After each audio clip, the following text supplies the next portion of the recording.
Id-Deputat Prim Ministru Ministru għall-Affarijiet Barranin u t-Turiżmu Jim Burch saħaq li l-politika għandha dejjem tinżamm fil-kuntest tal-esperjenza umana u għal dan waqt li jindirizza l-Assembleja Parlamentari tal-Kunsill tal-Ewropa fi Strasburgu.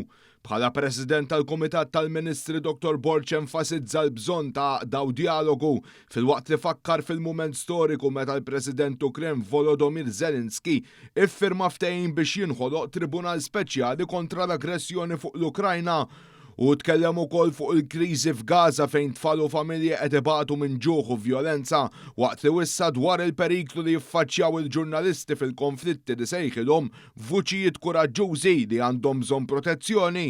U elenka l-prioritajiet ta' Malta fil-presidenza tagħha tal-Kunsill tal-Ewropa, partikolarment dik ta' konferenza dwar il-protezzjoni ta' tfal, laqa tal-Ministri tal-Ġustizzja u konferenza ta' livell għoli dwar id-diżinformazzjoni fejn sostna l-medja ħilsa u responsabbli l-ewwel diviża kontra l-aħbarijiet folots.